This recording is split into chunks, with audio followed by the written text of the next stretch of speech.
Alrighty, so today we are going to do the preview of the Western Conference first round matchup. And again, as I said before, I feel like this is a huge waste opportunity for MLS to not have games today on Saturday. I mean, it just does not make any sense whatsoever to not have games today, especially with the way that this is where you can definitely get the ratings and also the attendance. And by having games on Sunday and also having midweek games as well as game number one, not only the attendance is probably not going to be good in some of those games, especially because it's a best of three series. But yeah, the ratings are also not going to be good whatsoever. But I guess that's how MLS is, and that's how I'm not surprised the fact this is not the first time that MLS and Apple TV decided to screw themselves over in terms of making bad scheduling in terms of the schedule. But with that being said, let us begin by first talking about the first of these four first round matchups, starting off with the top seed San Diego FC versus the 8 seed Portland Timbers. So San Diego 19-6-9, the best record not only in the Western Conference but with the most point as well. Though I think they were tied with Vancouver in terms of that mark as well, but they do have the tiebreaker, and they're facing against the Timber side that have an 11-11-12 record. And if you wonder if this matchup is very familiar, well, yes, because both of these teams met each other in the decision day. In fact, these two games that on this board are basically games that is pretty much rematch of the decision day match that we saw.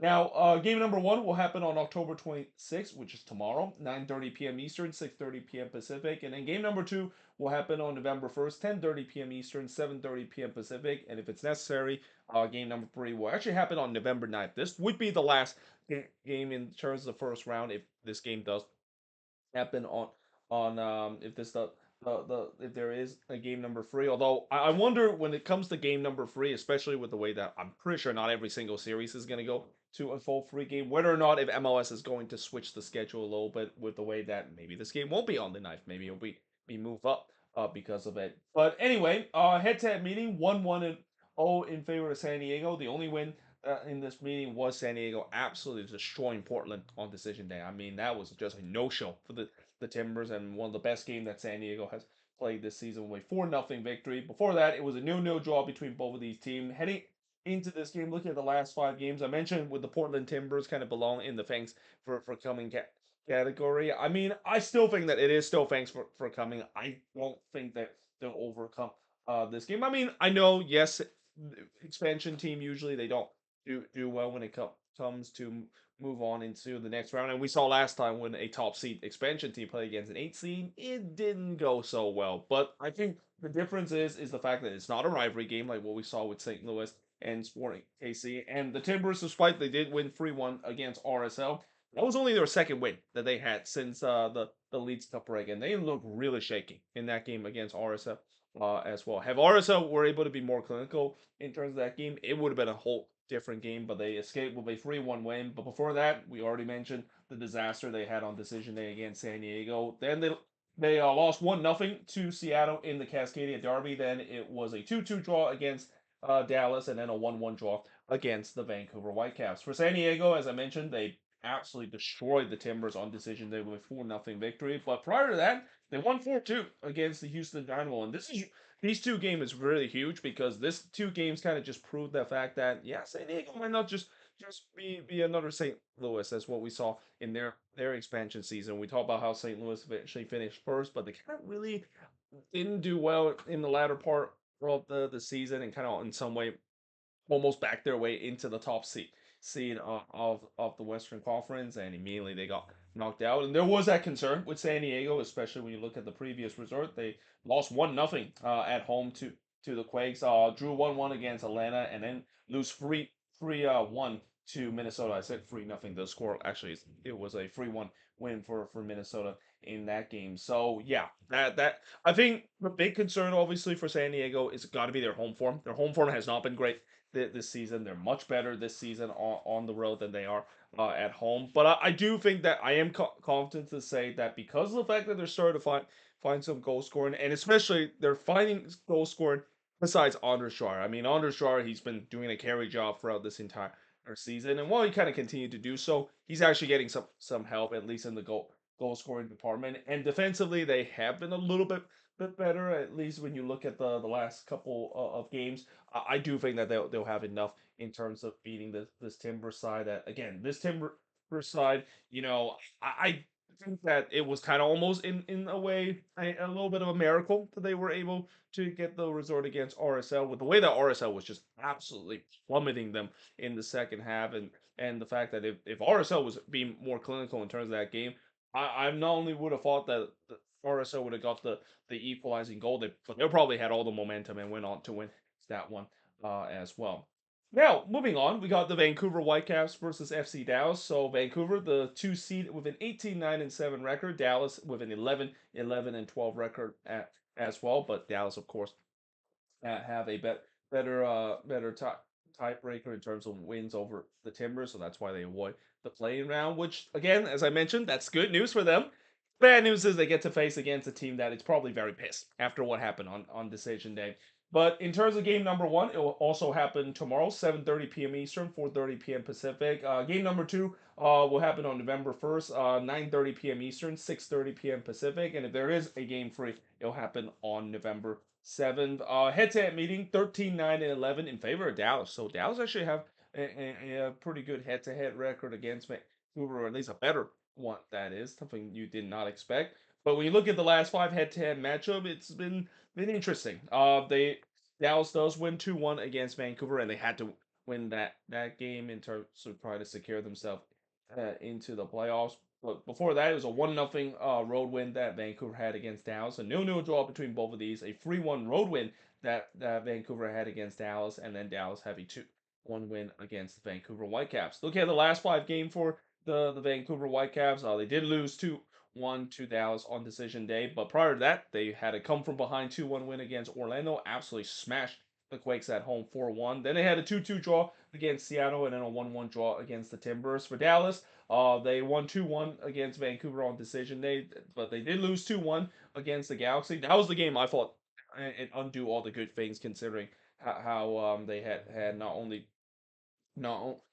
a couple of guys are not available for the next one, but the fact that now you have to go on the road to face against Vancouver. That was the game that could have easily guaranteed themselves to make it into the playoffs, especially against a relatively weak Galaxy side, and especially a team that they've already beat previously with them winning 2-1 in the previous meeting. I thought that was kind of almost a game where maybe doom Dallas playoff chances. Literally, we know that they don't really need some of their best two starter playing with Farrington and Musa not available. It seems like they were still fine with them getting the big win in Vancouver in that one. But before that, it was a 2-2 draw between both of these teams, and then it was a 3-1 Dallas win over Colorado. One thing I will also say about Dallas is that going back to the last eight games, they've actually only lost once going back to the last eight games. So this team actually has been in a good run of form, and they've been really kind of flying under the radar when it comes to their unbeaten run. But again, even with them getting Farrington and Musa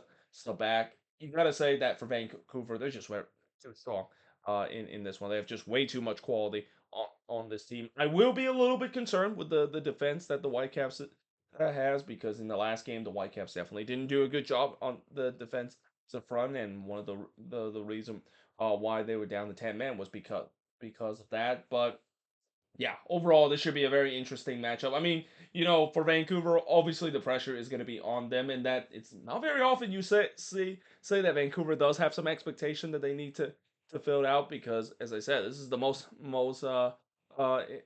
this is most experience. Well, I wouldn't say experience is the right word, but probably the best team that I've seen Vancouver has feel in their franchise history. It's the best season that the Whitecaps have ever had in their franchise history. So yeah, don't let me down in terms of them flame out in the first round. I am not going to be responsible, or at least maybe partially responsible, when I pick them to win MLS Cup, only for them to flame out in the first round. Plus, again, I think they know what is up in this game, and they want some revenge, not only for that decision they lost, but also they want to defeat the narrative of not able to get past the first round. This has been kind of their nemesis in the last couple of years. Kind of their nemesis when Vanni Sartini was in charge of this team. I think now under Jasper Sorensen, with the way that they have shown that they've been able to overcome adversity and change previous narrative about this team, something tells me I think they have enough to win this one.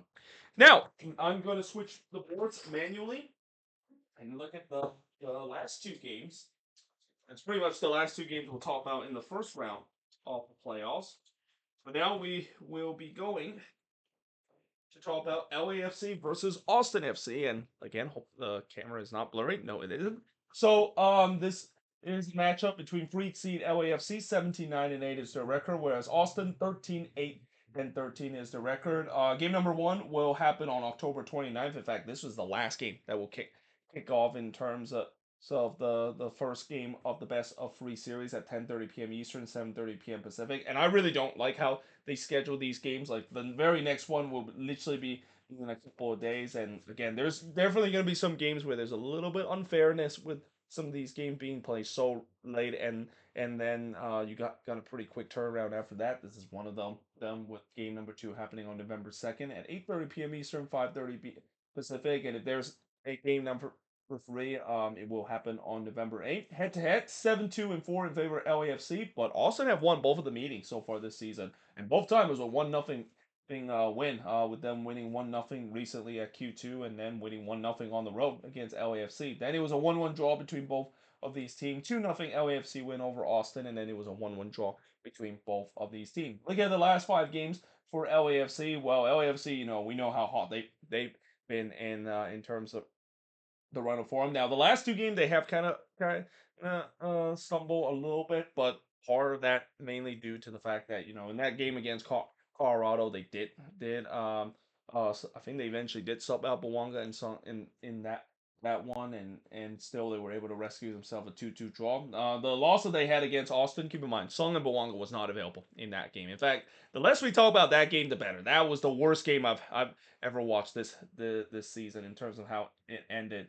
But before that, it was a 2-0 win against Toronto, a 1-0 win against Atlanta United, and then a 3-0 road win against St. Louis. For Austin, they lost 2-1 to the San Jose Earthquakes on decision day, and they did not look good whatsoever in that game against the Quakes. They did win 1-0 against LAFC, but then they lost 3-1 at home against Austin, and that feels like it's a kick in the teeth in terms of the way that they were just fresh off of a U.S. Open Cup final loss, and then they follow up by losing at home against a relatively bottom feeding team in the West. Then they lost 3-1 on the road against RSL before winning 2-1 against Seattle at home. So again, Austin have not been in good form lately. In fact, I probably should have just put Austin in the thanks for coming category, because again, one thing about Austin this season, they're a very inconsistent team this year under Nico Estevez.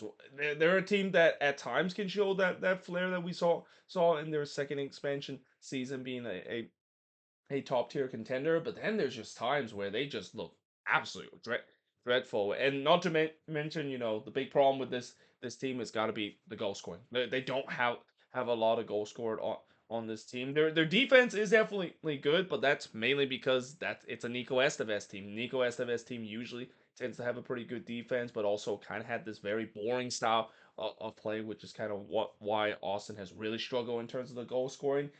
And while they have had their success in terms of defending against this LAFC side, I think LAFC is just too strong in terms of quality. I mean, Sung and Bawanga, those two guys are just absolutely on fire right now. Those are the two guys that I really think get that team all the way to MLS Cup. And with the way that this is also Steve Cherundolo farewell season, I'm pretty sure he also want to go up on top with LAFC winning another MLS Cup. So yeah, I do think LAFC should have too much against an Austin team that.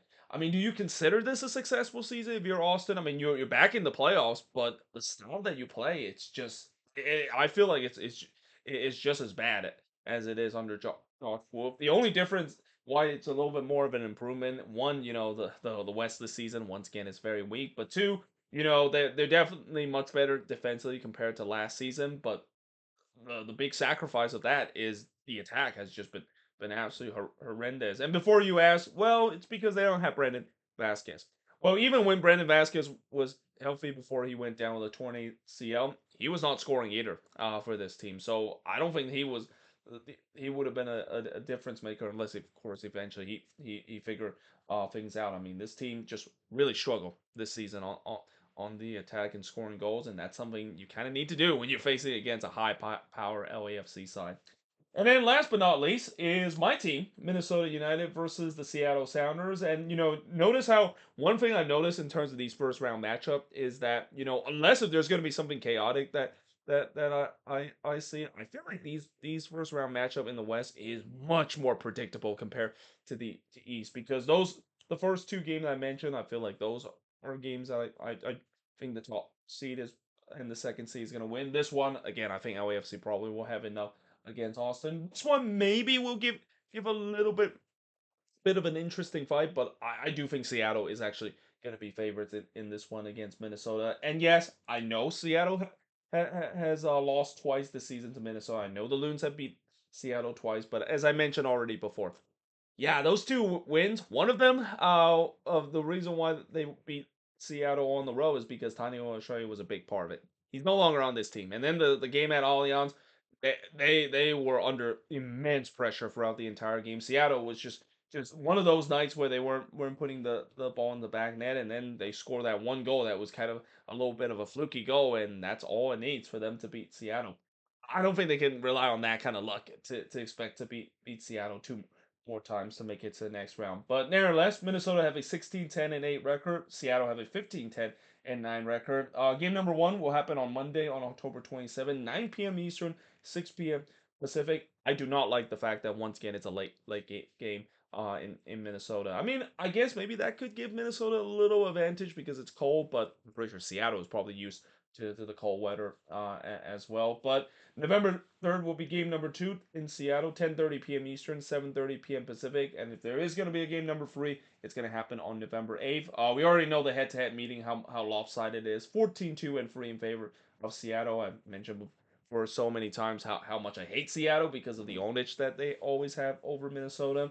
But the last five head to head, at least this season, it kind of stopped the trend of the dominance that the Sounders had over Minnesota because the Loons did win 1-0 against Seattle before winning 3-2 on the road against the Sounders. But before that, it was a 3-2 road win that Seattle had against Minnesota, a 2-0 home win against Minnesota, and then another 2-0 home win against Minnesota. Looking at the last five games, yeah, for Minnesota, they are definitely not heading to the playoffs in a relatively good run of form. Now, they lost 2-1 on decision day against the Galaxy in a game where it was pretty much a no-show for them for 75 minutes.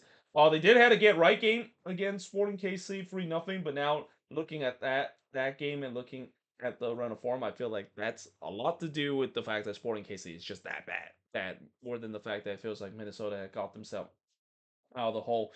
Then they had an uninspiring 1-1 draw against Colorado before losing 3-0 to Chicago at home, and then they did win 3-1 against San Diego. It's hard to believe that matchup was just 5 games ago because it feels like an eternity before where that was probably the biggest win that Minnesota has, and that was kind of the win we where I thought that maybe this team can actually get themselves the top spot, and yeah, that feels like it's like the MLS Cup moment. We've seen this before, where when a team get a big win like this, a season-defining win, you would have thought that maybe that would give them momentum for the rest of the season, but it feels like that's just kind of the peak, and then it just kind of go downhill for that.